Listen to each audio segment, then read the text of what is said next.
Morning student, stay home, stay safe. Now this date I am discuss the new topic, principle of sports training. The principles of sport training. First topic is the principle of continuity. According to this principle, training should be a continuous process. There should not be any break. In fact, there should not be a long period of effective.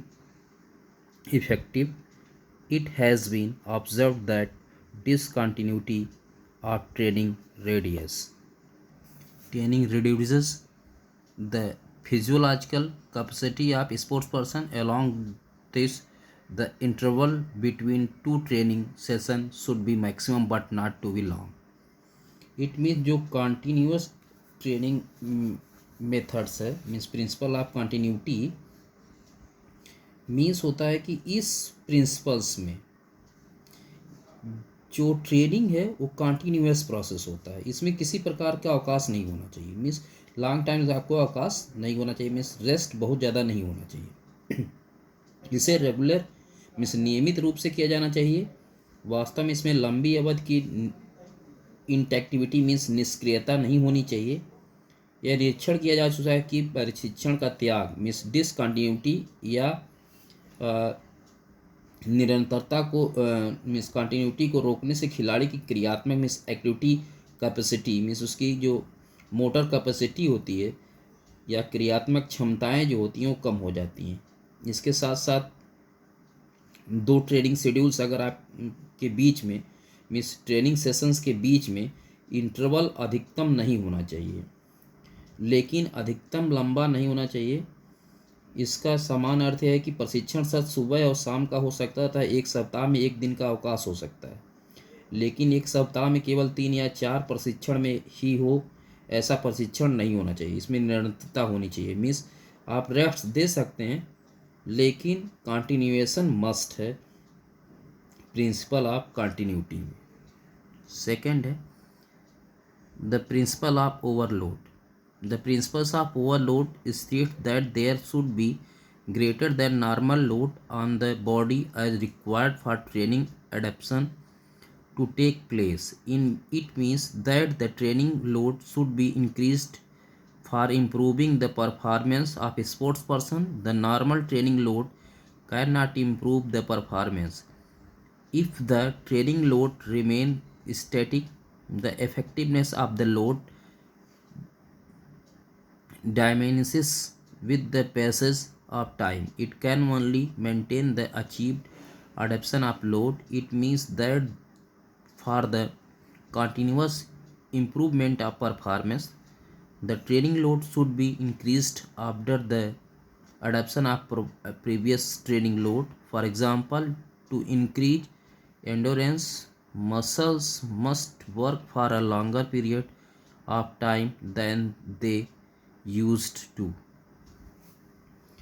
अतिभार का सिद्धांत. Overload means अतिभार. Overload के principles के according, principle of overload के according शरीर पर सामान्य भार से अधिक भार होना चाहिए। मीन्स अगर आपके ऊपर जो वेट ट्रेनिंग दी जा रही उससे थोड़ा सा और वेट ट्रेनिंग आपको देना चाहिए। जितना ज़्यादा वेट ट्रेनिंग का आपका ओवरलोड होता है उतना ज़्यादा आप क्या होते हैं, कैपेबल होते हैं। इसका अर्थ है कि खिलाड़ी के प्रदर्शन में बढ़ोतरी करने के लिए जो ट्रेनिंग लोड होता है उसको बढ़ाते रहना चाहिए। जनरली ट्रेनिंग लोड परफॉर्मेंस को नहीं बढ़ा सकता है यदि प्रशिक्षण भार को स्थिर रखा जाता है। मीन्स अगर आप ट्रेनिंग लोड को कम रखें तो ट्रेनिंग परफॉर्मेंस को आप बढ़ा नहीं पाओगे। मीन्स कि आप ट्रेनिंग पर जो आपका स्पोर्ट्स परफॉर्मेंस में वृद्धि नहीं हो सकती जब तक आपके ट्रेनिंग लोड को ना बढ़ाया जाए, और ये तभी इफेक्टिव होगा जब आपका ट्रेनिंग लोड बढ़ा दिया जाएगा। ऐसा भार केवल भार के द्वारा प्राप्त अनुकूलन को बनाए रखता है। इसका अर्थ है कि प्रदर्शन में निरंतर वृद्धि करने के लिए पूर्व प्रशिक्षण भार के अनुकूलन मीन्स एडेप्शन के बाद प्रशिक्षण भार को अवश्य बढ़ाना चाहिए। फॉर एग्जाम्पल्स, अगर एंडोरेंस को बढ़ाने के लिए मांसपेशियों को सबसे अधिक लंबी अवधि तक कार्य करना चाहिए जितना कि अभ्यस्त हो चुकी हूँ। मीन्स अगर यहाँ कहने का इन द सेंस कि ट्रेनिंग लोड का सेंस है कि जैसे आप 50 kg से कोई वर्क लोड कर रहे हैं तो 50 kg वर्कलोड आपके परफॉर्मेंस को, क्योंकि इस पर आपकी बॉडी अडाप्ट हो गई है, मीन्स अडेप्शन अनुकूल हो गई है, तो परफॉर्मेंस जो होगा वो उतनी कांस्टेंट रहेगा, एक्स्ट्रा परफॉर्मेंस नहीं हो पाएगा। अब करना क्या चाहिए कि जो 50 kg का लोड था उसको बढ़ा के 60 kg कर देना चाहिए, 70 kg कर देना चाहिए। धीरे धीरे लोड को बढ़ाएं तो जो 10 kg डिफरेंसेस आएगा आपके ट्रेनिंग लोड में, वो आपके परफॉर्मेंस को भी क्या करेगा, बढ़ाएगा। मीन्स अगर आप 50 kg से जो है बाइसेप्स लगा रहे थे, मीन्स राड से, डंबल से, तो आपको 60 kg कर लेना चाहिए। तो उससे क्या होगा, जो मसल्स का एंडोरेंस है आपका ऑटोमेटिकली क्या होगा, वो बढ़ेगा। तो ऑटोमेटिकली आप उतना ज़्यादा वेट उठाएंगे तो ये आपका परफॉर्मेंस भी बढ़ जाएगा। इसीलिए विदाउट ट्रेनिंग लोड के बढ़ने के आपका ट्रेनिंग जो परफॉर्मेंस है वो नहीं बढ़ सकता, मीन्स स्पोर्ट्स परफॉर्मेंस नहीं बढ़ सकता। The principle of individual differences. According to these principles, every sports person is different due to individual differences. Each sports person's response to exercise or load will definitely vary, so a training program should be modified to take individual differences into following consideration. Large muscles heal slower than smaller muscles. Fast twitch muscles fiber recover quickly than slow twitch fiber muscles fibers. Fast or explosive movements require more recovery time than slow movements. It means कि व्यक्तिगत भेद का सिद्धांत, जो principle of individual differences है, इसके according every individual means प्रत्येक खिलाड़ी व्यक्तिगत भेदों के कारण अलग या भिन्न होता है।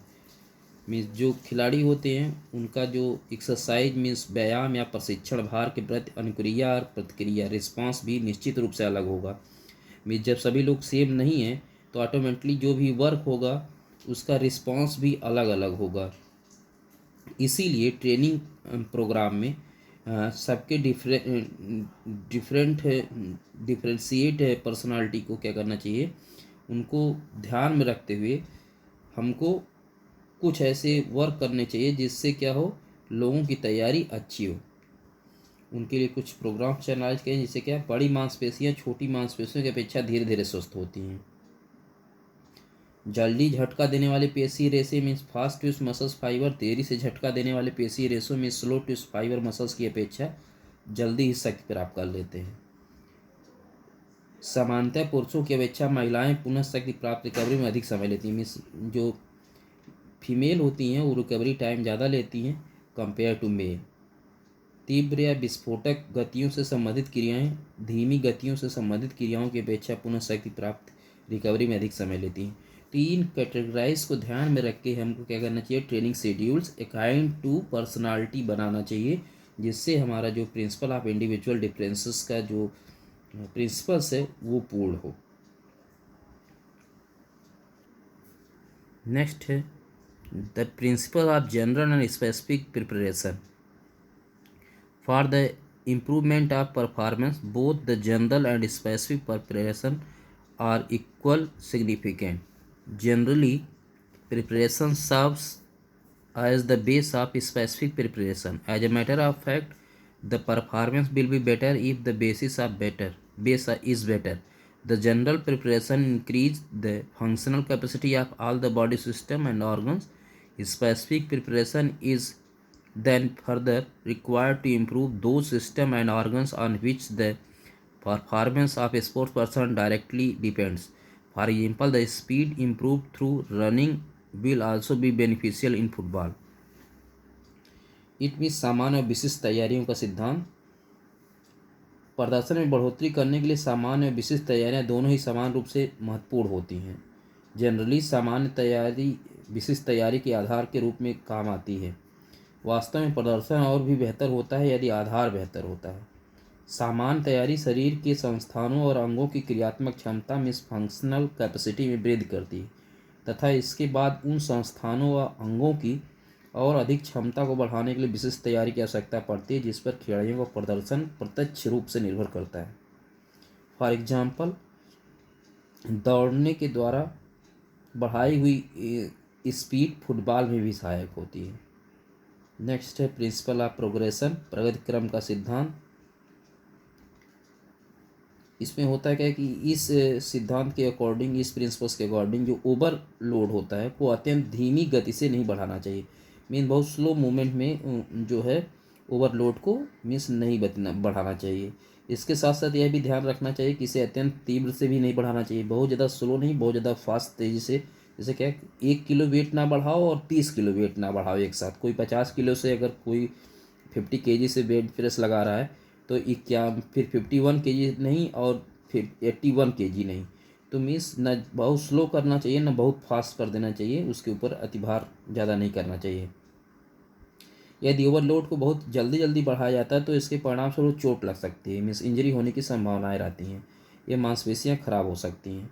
लक्ष्य या उद्देश्य से अधिक व्यायाम या प्रशिक्षण करना खतरनाक सिद्ध हो सकता है। प्रगति क्रम का सिद्धांत हमें उचित विश्राम और रिकवरी का भी एहसास कराता है और लगातार अतिभार थकावट या चोट की ओर अग्रसर कर सकता है। नेक्स्ट है the principle of specificity, means principle of specificity means विशिष्टता का सिद्धांत। इसके अंतर्गत जब हम क्या करते हैं,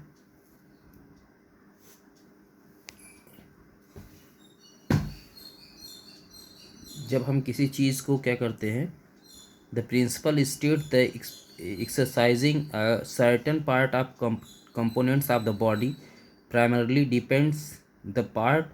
It means that to become better at a particular exercise or skill you must perform the exercise or skill. For example, a runner should get trained by running, a swimmer by swimming, and a cyclist by cycling.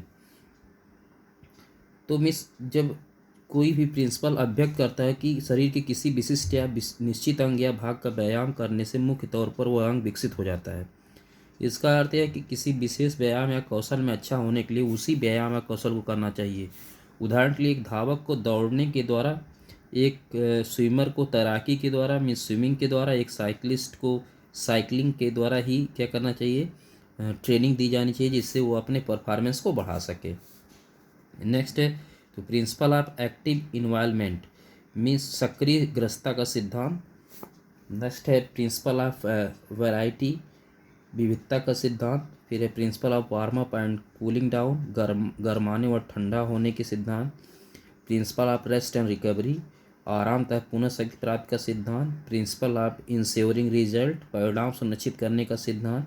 And principle of cyclicity means चक्रियता का सिद्धांत। ये सब क्या है, principal हैं जिसके through हम क्या करते हैं, स्पोर्ट्स परफॉर्मेंस को बढ़ाते हैं। Thank you students.